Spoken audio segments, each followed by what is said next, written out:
Housing Market. Get the latest insights right here. Welcome back to Indy Housing Market. I'm Kyle.morris with Morris Property Group and FC Tucker. I'm Shelly Walters with Shelly Walters Realty Group and FC Tucker. And today we have Tomás Fonseca on from Icons of Real Estate. And I'll let Shelly kind of introduce. She kind of as how this all started with Tomás and how he reached out to us and how we kind of got connected. I'll kind of let you explain all of that. You were a little bit more involved in the weeds than me.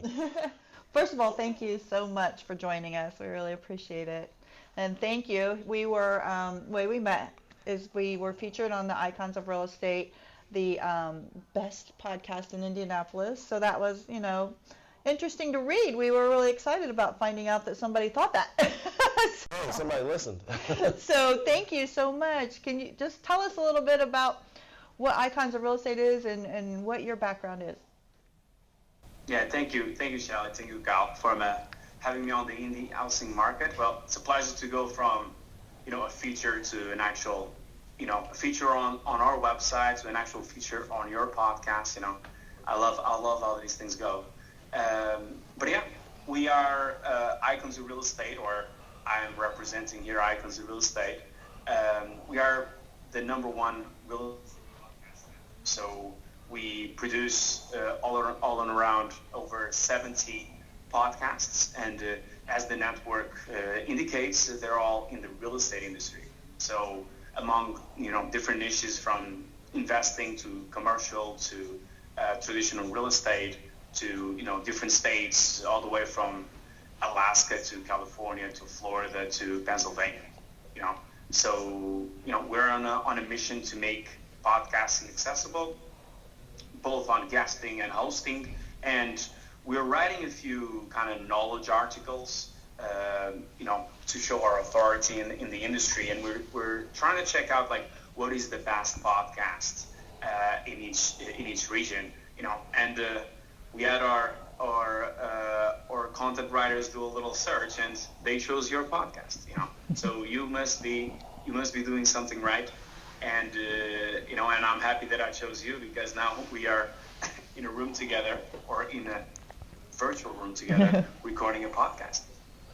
It's interesting, when you're like, what sets us apart or what makes us different. I think from the beginning of this, one of the things that we've really tried to focus on is that we are going to be us, and we are going to be genuine and transparent, and like I'm not trying to put on a show, or what you see is what you get. This is who I am. Same with Shelly, and I have opinions and I have thoughts, and we let them fly, right? Yeah. We sometimes maybe I have grievances, of things that I wish were better in our industry, and I don't know. I feel like we're just not the bread and butter of hey, we're going to be buttoned up and kind of everything. I want people to see behind the scenes of what this industry really is, and I think that's probably been one of our bigger benefits is, sometimes it's a shit show, and you get frustrated, and personalities can be a hindrance to transactions at times, and how do you overcome that kind of stuff? So I think it's kind of nice that we've been able to stay in that lane, I feel like, Yeah, we don't hold back. No. Yep. And don't hold back. Be yourselves, because nobody else can be yourself for you. And in the age of AI right now, which is we've been connected to AI, and then it's been very fast paced on how it's involved now in our day-to-day life and in our business life, right? And podcasting is right now one of the few things that AI cannot do for you. And don't get me wrong, they already started doing AI generated recorded podcasts, but they're still not quite yet with the technology. It's the same when they started doing images, and the image were all crooked. Now the image are picture perfect. That's what's probably going to happen with podcasts maybe in the next few years. But for now, this connection with human to human is probably one of the last few things that we can do that AI cannot replicate, right? Well, but because I think it's because so AI can give you an answer, but what it can't do is produce a random thought that creates a tangent, right? And so I think an organic conversation will never be replicated just because of the randomness of of how a thought pattern works in the first place, right? Like, yeah, exactly, right? So I think that's one of the interesting things is like we go off on tangents, and so I actually think an we AI. don't agree all the time either. We don't. So sometimes we're just like back and forth, like, okay, well. Yeah, and it's we like didn't we'll just agree to accomplish disagree, anything, right? We just both said the total opposite. But I think, I mean, you could listen to an AI-generated podcast, and it probably wouldn't matter to a certain extent because the content would be good and it would flow, but you would lose some of that nuance to it, right? Like of personality, so to speak. So that's interesting. I didn't even know they're doing that. Yeah. Are they AI people, like just fake people on the screen? Yeah, just fake people interviewing fake people, and everything's No, fake. that's no I mean, fun. Just beware. Like even I was on the other day also like listening, and there is on Spotify. There are some AI bands now, and it's like I mean, it's not, Yeah, I don't like that's horrible. Yeah. So maybe we'll have to start bringing in the newspaper and showing that Yeah. we're real. Proof of life. We're really here. Yeah. Do a blood test every episode. I think my wife wants an AI-generated husband. Yeah, for us, and we're so local too. So this is not a podcast like some of the other types of what out there that's going national and giving national information. We're so generalized and localized because we talk about our specific area where we sell to give information out to agents about what the market is here. Yeah. And then our interviews are with agents that are working in this market or other, types of vendors, the inspectors, appraisers. We actually bring in the mayors of the cities around us. So all of our interviews are very localized. So we're not going to have a huge audience of trying to reach the Illinois, like that. We're trying to reach what we call the 16 donut counties of Marion County, Indianapolis area. These are the agents that we work with in what we call MIBOR, Metropolitan Indianapolis Board of Realtors. So there's all different kinds of podcasts, as you know, I'm sure. So we're just trying to do our own little piece of the world. But you're doing it well, because it is what connects automatically as well to what you can call your business, right? Like, what good would it be for you, to have a Colombian listen to your podcast or somewhere in Alaska, right? Yeah. So we have a saying which is like one of our secrets, which is you don't have to be Joe Rogan to have the best real estate podcast in your area, right? And that's exactly what you did. Like you're not the best real estate podcast in the world. No. Sorry to crush your dreams. It's okay. But you're the best real estate podcast in Indianapolis, and for that solely, that it is enough for what you want to accomplish. Right. Of course, don't stop here. There's much more to be ambitious about. But like what you're doing is already great. Just to share some stats. Don't try to quote me on how official they are. But I'm not making this up. I did see this somewhere. Let's put it like that. I think it's only 10% of the podcasts go past episode number 3. Wow. Oh my gosh. Only 10% of those hits episode number 20. So only 1% of podcasts actually have more than 20 episodes. So you obviously, with having not just 20, but over 70 podcast episodes, like you are on the top 1%, right? And that's something of course to be proud about, something that you can show your peers, your agents, and your clients, and they're probably gonna think you're rock stars, and maybe you are, maybe you aren't, but the podcast says you are. Well, I think like the one thing about it too is, we talked about this a little bit before. It's like people just give up. They don't know what they're doing. They come into this for the wrong reasons or think it's going to produce something different. And we were pretty early. We were like, I think our I don't know. Let me back up. Like our original, when we started doing this back at like 2020 and we were on a different podcast, like we did think it would drive business to a certain extent, right? And then we kind of found out pretty quickly the audience was more agents. And then we kind of went out on our own and we're like, how do we improve agents and our business and professionalism? And like, you're so busy as an agent, it's really hard to have data all the time.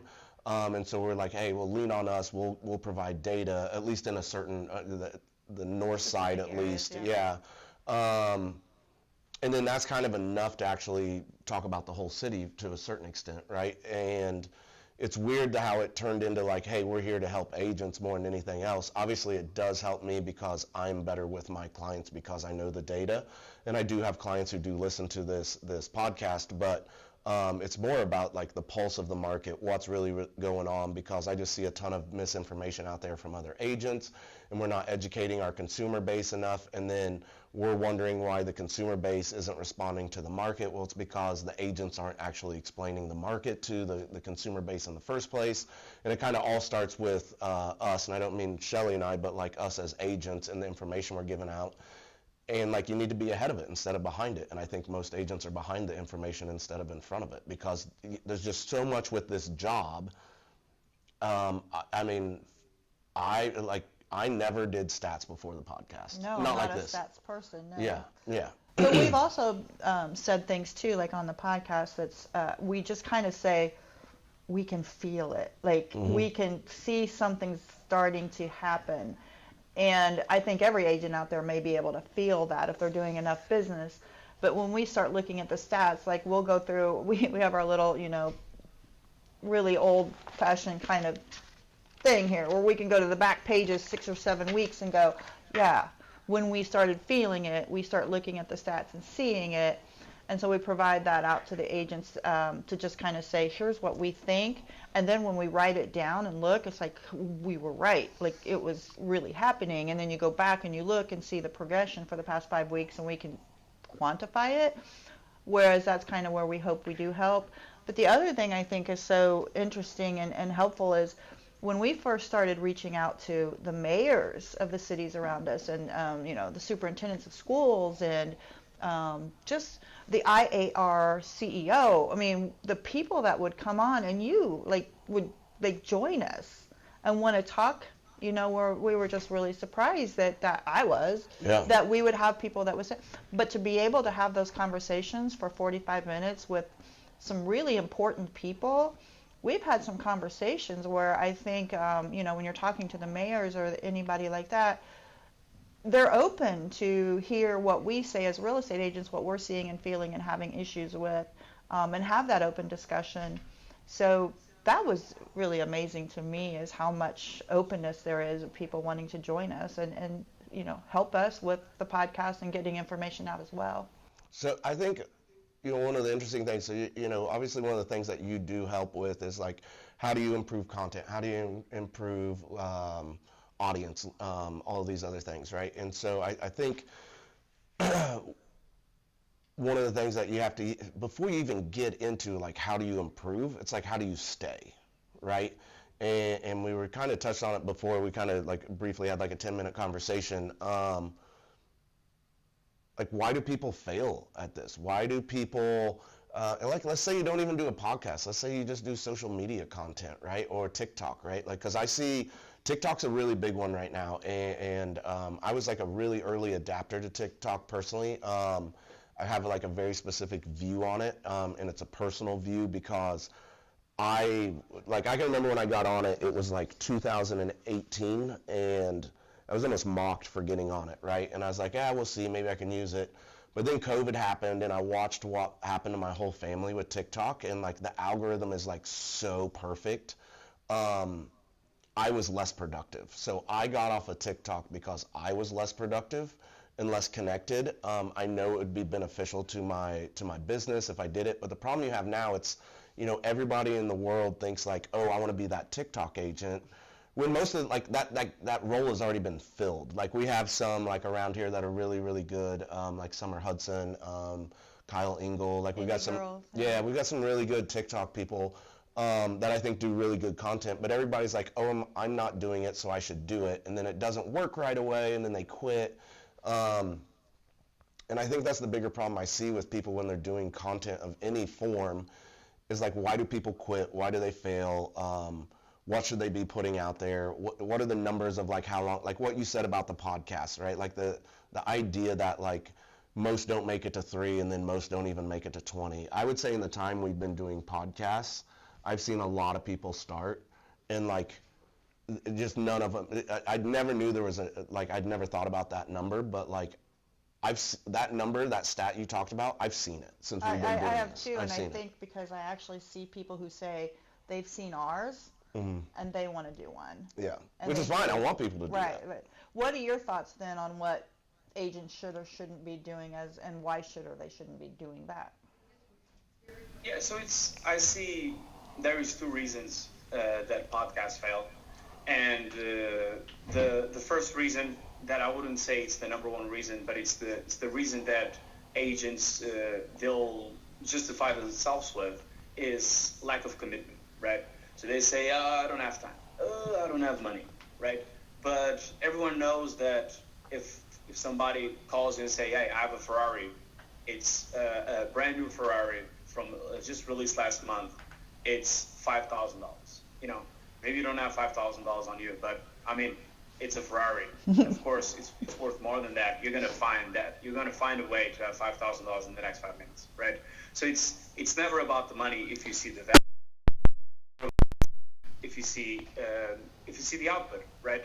So people they complain about the commitment because there is also this technical part. Of course, like you have a whole team helping you out. Just Raquel running around the studio, setting everything up. There is a technical part that can be overwhelming. Of course, you do have two choices there. One is suck it up and do it yourself and just complain later when the success comes, or work with a partner that will help you there. Now, the commitment is there, and it's something that it can be disciplined. Okay, we can wake up at 4 a.m. and do yoga and read a book, and we can call ourselves more disciplined, and we can have an accountability coach for that. So I don't really focus on helping people with commitment because that's not really my vision in life. My vision in life, or speaking of it, is to talk about the number one reason that podcasts fail and that is the lack of vision. Okay, so most people, they start podcasting just because. I'm just gonna have a podcast, mostly for vanity metrics. Vanity metrics, my friends, they don't pay the bills. All of the claim to fame podcasts that we see out there, with Caller Daddy and the Diary of the CEO and Joe Rogan, those are a very, very, very small drop in the ocean of people that are earning decent money from podcast revenue, just by vanity, right? All of the others, they're using podcasts to grow their business, excluding the vanity part, right? So people, especially real estate agents, they start the podcast because they have that initiative. They want to give more, but then they don't attach that to their business plan. They see that as separate, and it's not separate. It is very much the same. They don't attach that to their content plan. It's not separate. It's part of the content plan. So they go in 6 months. Oh, I've just threw a few hours of my time, a few $1,000s. What do I have to give? Nada, zero.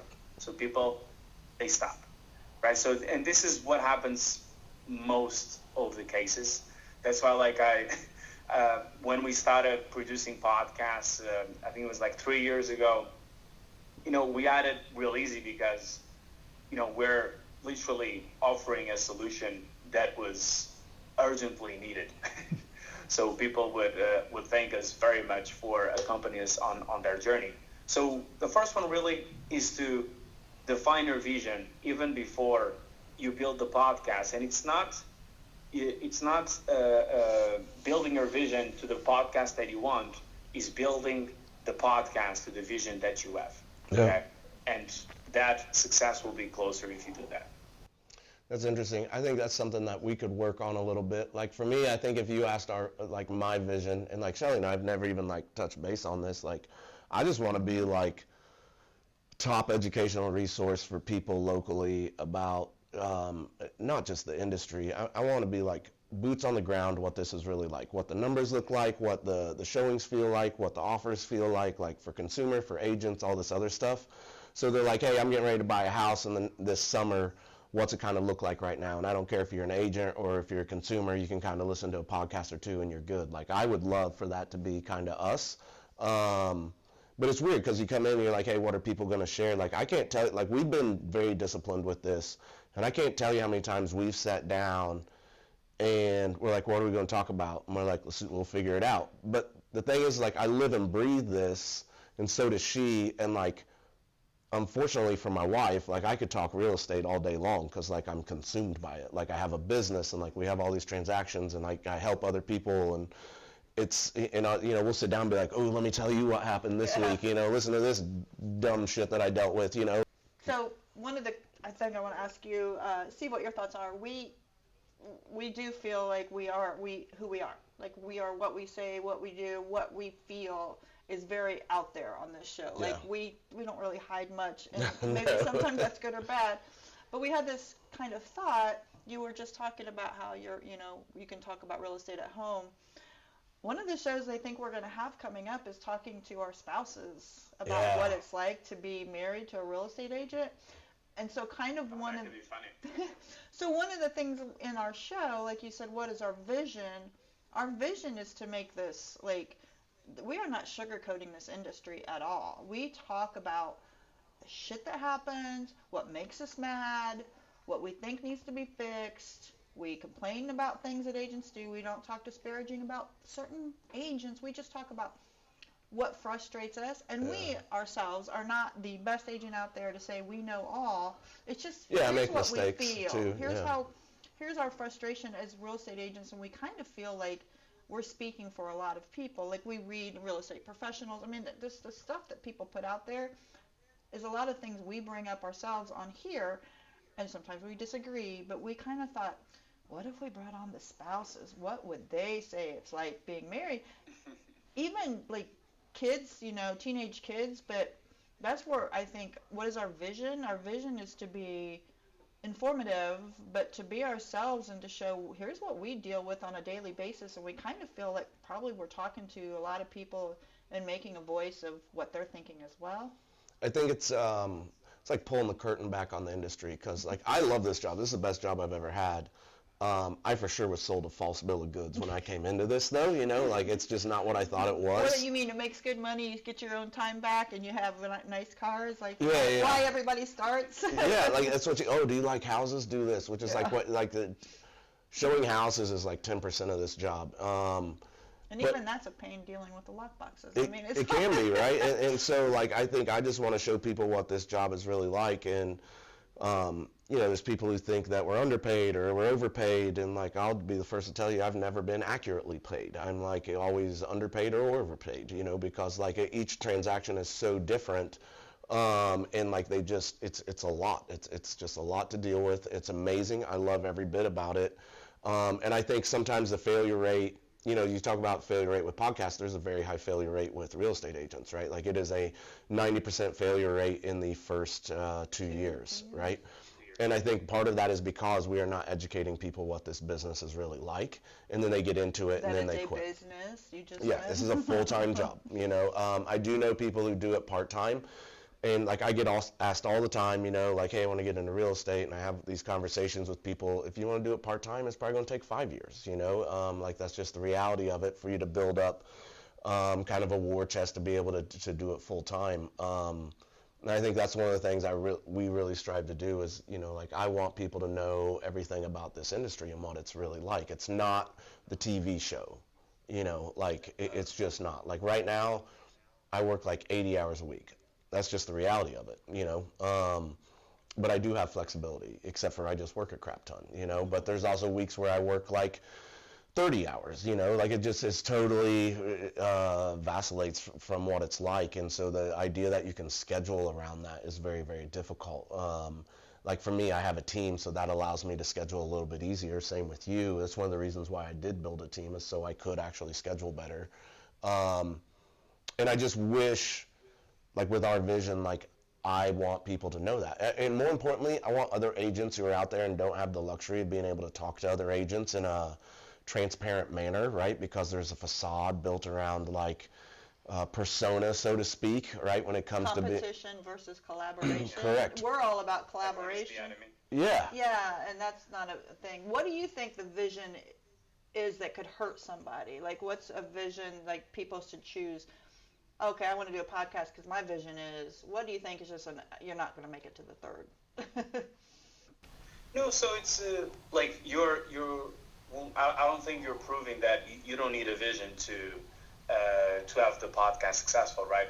But it's the way that you've done it is that you have kind of a hidden vision that it's been kind of under the you're basically trying to uncover the curtain for the industry, but you're doing more things under the curtain for yourselves, right? So I love when you said it, that you're using this almost like as a commitment to do a better agent. So it's almost like the podcast is out there. Just they made you do the stats. They made you think. They make you brainstorm about your real estate week, right? And just by that, like, it helps you almost be like your accountability buddy to keep you moving forward, right? Now, what I say is for you to be successful, like, and even for the potential of your podcast, guys, like, you could attach, of course, a more ambitious vision into. I mean, I'm a fan of SMART goals, so quantifiable goals. So, like, of course, we can be an authority of some sort, and the podcast can work that way. But we're talking like, okay, how many deals? How many deals? And this is what I recommend you to do. Like, 2025 will be over in a blink of an eye. So, and I recommend you to sit down and actually write down specific metrics that you want to achieve for the podcast, just to see how it goes. Say, hey, I want to be able to close, 4 deals. 4 deals this year, just that I can directly correlate to the success with the podcast, right? So either an audience that called me because they heard me, or either a deal that was automatically better because they listened on my podcast. And that's how you can see yourself grow, or the podcast be more successful or not. Because it's not about the views; it's about what he's doing to your business.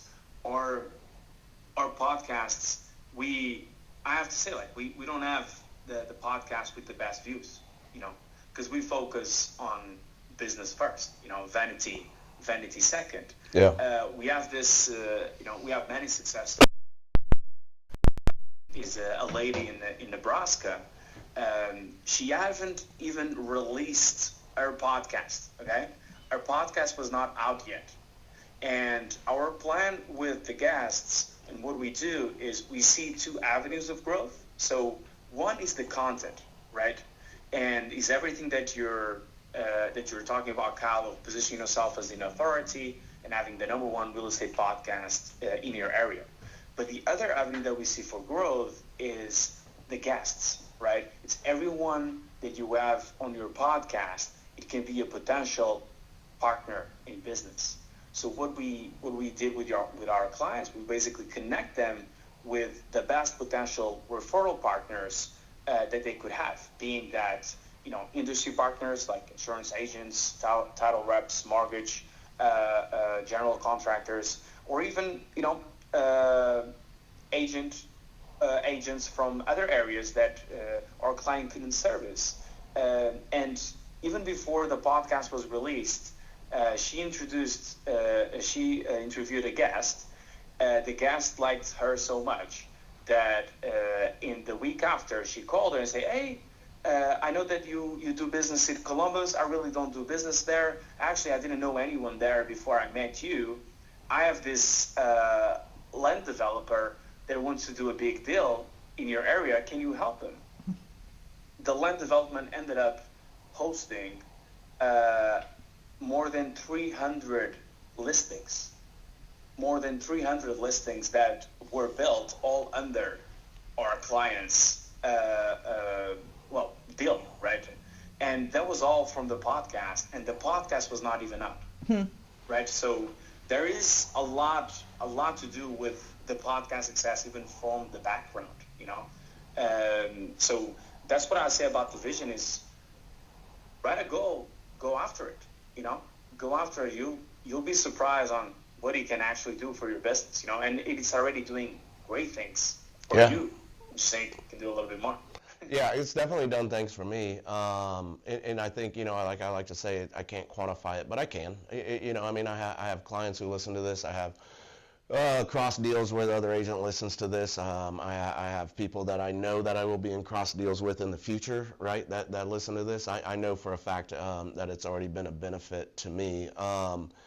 And more importantly, like I have clients that listen to the podcast and they already know, like literally, like a couple of weeks ago, I was like, hey, I want to talk to my clients. This house has been sitting for a little bit, blah, blah, blah, but like I'm going to explain the market to them. And when I called them, they're like, no, we just listened to your podcast. Like we already know, you don't need to have this conversation with us. And I was like, oh my gosh, that's amazing. You know what I mean? It's like the coolest thing ever.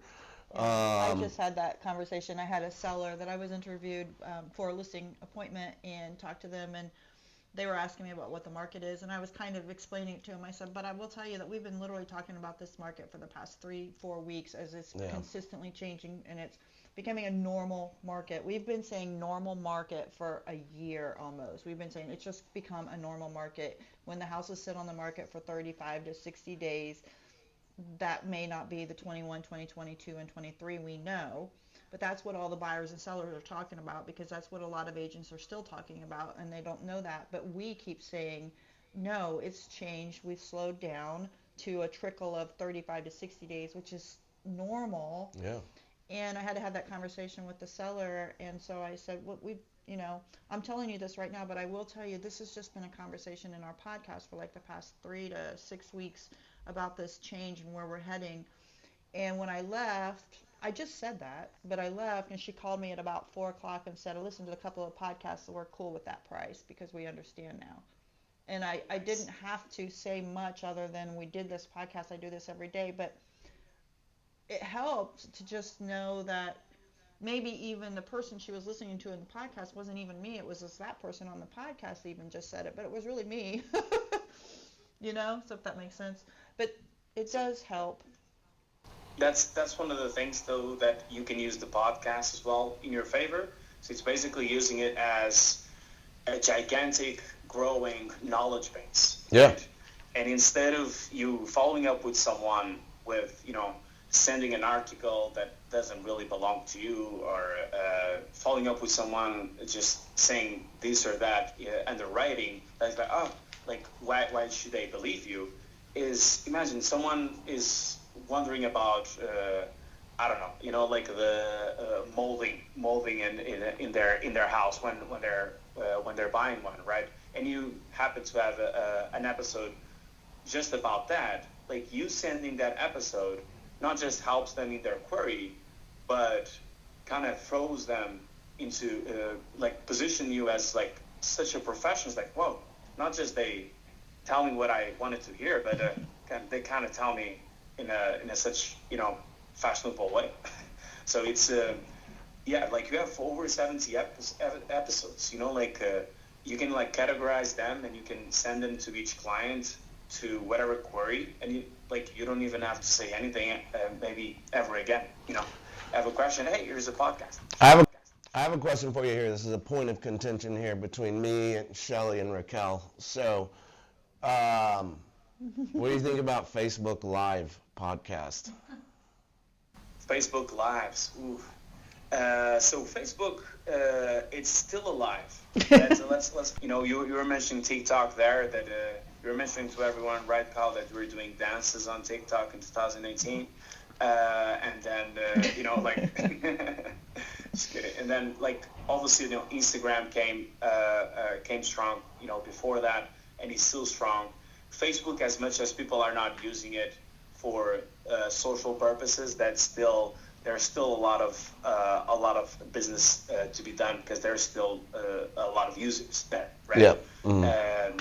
So for the Facebook Live, I would say, for one, doesn't hurt to try, So there's hate him already. There's sorry if you're already losing. I am. It doesn't hurt to try. The second is literally you just need to be a little bit more organized if you're doing a Facebook Live, right? So there's a little bit more back office work on the promotion of the episode, because it's not like you can go live on a random notice. Like, you need to say, hey, we're doing our next episode, Wednesday 6 p.m. and it needs to start 6 p.m. on the dot, and you need to do a little bit more work promoting it. That's only the thing about the lives, is that sometimes it causes like a little bit more anxiety. Yeah. But we just went through that. Yeah. Because you can position yourself as well, like, as like, hey, I'm busy, but I'm gonna be like doing my podcast live. It's for 30 minutes, and we actually have a Q&A there. Like, if you type in a question there, like, we can actually answer your question live. I wish we had more of that. I wish I had direct engagement with questions. We get it, and then we'll address it on the next one, but it's not a format like when you're just kicking them out like this, where people can engage on the fly. Because I would love to just answer questions on the fly about real estate. Well, that's why I said I wanted to do Facebook Live, was for that Q&A. So, like, when sometimes there's just times when we're talking, that somebody may want to interject and have a question. I think that would be fun. Yeah. He's thinking it's like, I don't think that's important, and that was just my thought, is having. I like the idea of answering questions. I don't like the idea of being live, because I'm just a wild card. That's the problem. But you know what? People like wild cards. Like, you do need to stand out, I would just recommend for the idea that you want to have. It might not be the best repurposing of the content to be like a podcast episode. Yeah. I would recommend more just doing it as a normal, as a separate entity. It can still be part of the brand of the Indy Housing Market, but I wouldn't repurpose to an episode. You could do it like Instagram Live at the same time you're doing the Facebook Live.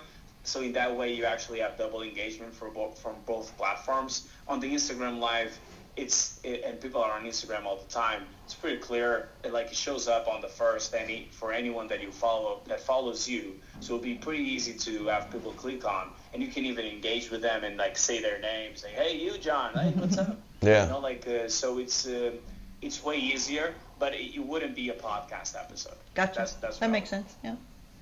What else do you have to throw out there for people listening, if they wanted to get involved more in social media or anything, podcasts or anything?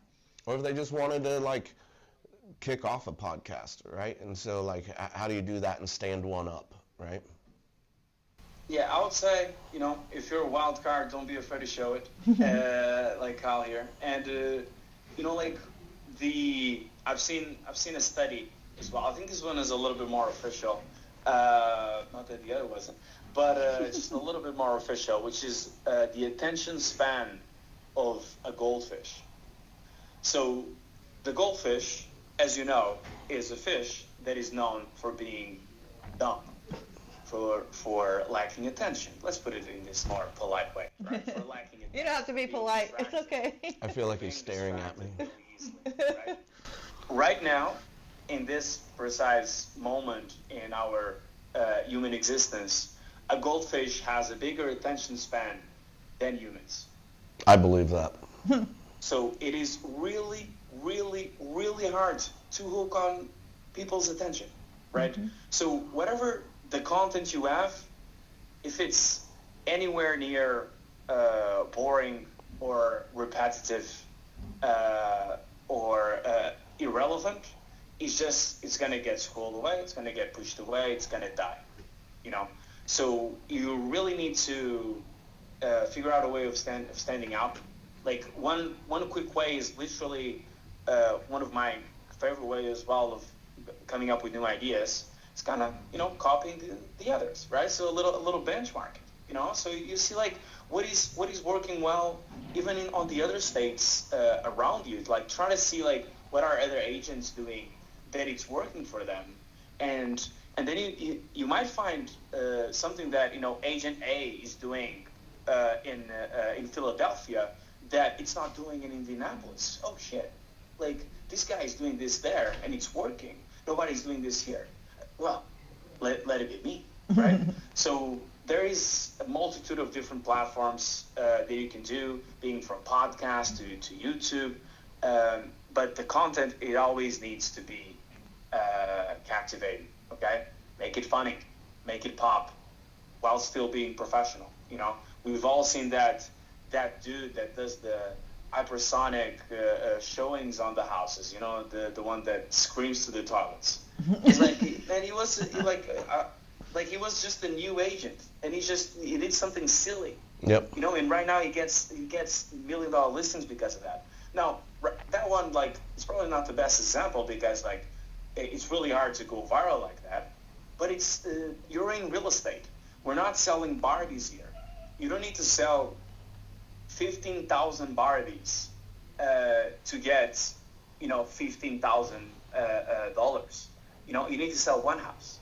Yeah. You know, depending on your market, you might need to sell two. Depending on your market, you only need to sell, you know, half. Right? So it's you're in real estate, so every lead is precious, precious, precious. So that's why, like, even if you're having a podcast and only 30 people are listening, like, that's like having a podcast about, you know, drop shipping and having 30,000 people listening, you know? So if 30 people are remotely interested in listening you talk about real estate, that is very good, right? And if you can then, of course, turn that audience into your respective, you know, qualified leads, and then convert them, even better. But do it like Shelly and Kelly and Kyle here. Never focus 100% on real estate. Okay, there is a very important mission that all the real estate agents should have, which is to humanize themselves. Because sometimes the audience kind of feels like, you know, they're robots sent by from some alienated force to just annoy them, right? Why is this guy always following up with me? You know, and they forget, like, I mean, they forget that your kids go to the same school that their kids go to. Yeah. You know, they forget that they also like hiking. They forget they go to the same concerts, and they forget that you're part of community. And just because sometimes, like, you focus on being part of the community, it almost starts feeling like just a little bit phony, because people are like, oh, but you only want to be part of the community because you want to sell houses, right? So there is sometimes it's overwhelming on how realtors need to humanize themselves. Right? I agree with that. I think that's where the podcast can come in. we think we have to portray a certain level of professionalism, and to me, like, you're a professional or you're not, right? And like, I'm a professional, like, I show up in a suit, like all these other things, like I'm on top of everything, but I am a human. I'm allowed to be a professional and a human, right? And I do have a personality. I think the ability to be able to mix those two in a professional manner, because otherwise, like, you know, like one of my team members, I used to give him a hard time because, like, I'd be sitting there talking to him, and then he would get on the phone and he would have, like, almost like a different voice. I was like, hey, stop doing that. Like, just be you on the voice. You know what I mean? Like, he would almost get, like, straighter in the back. I'm like, hey, man, just be you. Like, that's what people want. Like, you don't need to convince somebody over the phone of the professionalism in your voice. Just be a professional, right? But I think our industry in particular struggles with that. And I think part of the way we put out content fosters that false perception, quite honestly, right? Because not enough people are just genuine and human and all this other stuff, right? Like, to your point, like, you just drown out with this same boring content. Like, the dumbest thing I think that I see out there is, like, closing day posts, right? And it's like, nobody cares, man. Just get out there to show people that you're working, what you do, what kind of stuff that you do. And the rest will take care of itself. But that's not what you want. People want to validate themselves, and so then they put it out there in this certain way. And I think that's the same thing with the professionalism, is like, I want to be validated that I'm professional. Like, well, you either are or you aren't. Like, you don't need other people to necessarily validate that. And if you have a question as to whether you are or you're not, you probably aren't, right? Like, it's just it's simple. What are your thoughts on the length of a podcast as we continue to close down here? What are your thoughts on that? So it is again, my thoughts will be the general also studies and also, like, to do with SEO and to the percentage of people listening to podcasts, right? So the optimal length of a podcast is between 20 and 25 minutes. Shit. And yeah, we're messing that up now, guys. We always do. We used to think that, but then like we couldn't get it in. Like with all of our guests. Yeah, but that's why, like, and I love how you guys, go on tangents, and that's part of the episode. So like, I don't want you to get fixated with this, because you go and take a look at Joe Rogan's episode. It's freaking 3 hours and a half. Yeah. Good point. So it's like, hey, like, it's not like this is the optimal, but of course, like, every podcast has their own personality. Now, the reason behind the 2025 is just that people, they do this, they listen, the percentage of people listening to podcasts, kind of the context, is mostly through doing chores at home, okay, while they're at home. And usually, when you look into a chore, right, like washing the dishes or hanging out your clothes, it's 20 to 25 minutes, like it's a fair amount. And then if it's 45 to 50, it's like, oh, like I don't need something this long. Yeah, right? That's fair. Or even when you're driving, right? So like driving into town, most people will take less than 50 minutes, right? They'll take 20, 15, 10, 25, 30. So they'll choose the 20 to 25 episodes. And the best thing as well on top of all of that is that if you can do one episode, guys, right? Like you do naturally over 45, 50 minutes, and you can turn that into 2 episodes. So you're basically doubling your input.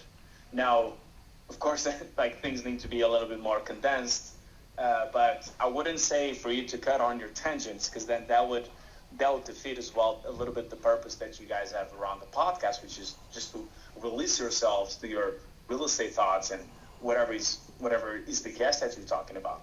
Yeah. But yeah, that is my professional thoughts. Well, we just got the 50-minute mark shown to us. So I blame her. Yeah. So we do our stats after that too. So we want to just thank you so much for joining us, and we'll let you go before we do our stats. But just please tell everybody how they can reach out to you if they want to find out more information, how you can help them get started, and what everything you can do for somebody that's out there listening. Awesome. Yes. So for everyone out there still listening on this 15-minute mark here, and just so you understand the power of the globalization as well of podcasts, I'm in Vietnam right now, and we're doing this episode. Okay, so there's literally no limitations to where your podcast can take you. But you can find me at iconsofrealestate.com. Just literally type Icons of Real Estate on Google. We have pretty good SEO on it. If you want to get straight into me, you can shoot me an email at Tomas, TOMAS, at iconsofrealestate.com. Okay, it shouldn't be hard to find. Well, we'll also put it in the podcast link, for sure. And thank you guys for welcoming me on your podcast, and Thank you for reaching out. Yeah. And yeah, we'll keep promoting you on our website, and who knows, we can even put this episode right there on the article now. You'll make even a more handsome article. Look at us. Yeah. Right. Thank you so much. It's so fun to finally get to meet you, and thank you for putting us out there as one of the podcasts out in Indianapolis that you thought was good. We appreciate that. We just strive to do as best we can to help people, and we appreciate your time. We know it's late there, so thank you, and we'll keep in touch, and we'll put your information out there. Talk to you later. Bye. Bye-bye. Okay, so this week's stats. It's weird for me because I was off last week. And even the week before, I feel like I was kind of like, hey, man, I'm getting ready to go on vacation. Yeah, man. Yeah, but the stats speak for themselves. They Let me do. find out. All right, so in Fishers, I had 37 go on the market. There's 276 on the market, so we keep getting inventory. Wow. 276 in Fisher? Active. Carmel is 196. That's a ton, dude. That's a lot. 30 of them are still active. Only 7 pended within a week, but 36 actually pended. So I only picked up 1 in inventory, but so there's still movement. Average days on market is 27, but I pulled up also like average days on market of active listings, and it's 57. So that's a better representation, I feel like. Yeah, the ones that are sitting, but it's a normal market. Yeah. Brian Buffini said it's a 2019 market, and people really need to understand that we are not in this bad situation. It's just slower than what it has been in a time that was absolutely exponentially sped up. So we've gone from the stupidest market to a normal market, and people need to understand that. Right, because that was the off market, not this current market. Correct. Right. And I know people think like, oh, well, like, you know, if they drop rates and all this other stuff. Well, like last time the Fed dropped rates, mortgage rates went up, not down, just so you know, because they're loosely tied. They're not directly tied. But if the rates drop, the interest rates drop, buyers are going to be back in multiple offers. Potentially, there's going to be... It's the best time ever to be a buyer right now. Right now, buyers... It's nuts. You guys... And rates are lower than... I mean, they're like a point lower than they were a year ago. Makes no sense. Rates are okay. It's just people need to just understand we aren't... I mean, the people is acting like the sky is falling. I know. Noblesville, I had 34 go on the market. 29 are still there, so 5 pended. 26 total pended. I have 216 on the market. Average days on market for what pended was 47, but like when I pulled actives again, and I was, you know, what's the average days on market if you're just an active property? It's 70. Noblesville? Yeah. Median's 43, but so that's you got some that are older. All of mine. So Carmel, 31 hit the market. Only 13 of those pended, but a total of 28 did. The average days on market that pended was 19 for the past 7 days. But the average days of the solds that have sold in the past 30 days was 19. So the past 30 days is staying in Carmel average of about 20, so 2.5 weeks. But the actives currently sitting in Carmel, like you said, there's 196 sitting. They're sitting at 83 days on market. And that is, I looked back for the past month, we have almost 10% more inventory than we did a month ago. So that's showing inventory is going up, which is going to make all days on market go up. So we're at 83 average for all actives in Carmel. Westfield 34 hit the market. Only 5 of those pended, but a total of 29. So we're pulling old inventory off, but there's currently 261 active in Westfield. The average days there is 70. So kind of the same for the past month, but their inventory has gone up about 10% as well over the past month. I'm curious to see what happens after Labor Day, too. If there's like a slight uptick. Uptick or downtick? I mean, you used uptick to be that's for like a month and a half, and then...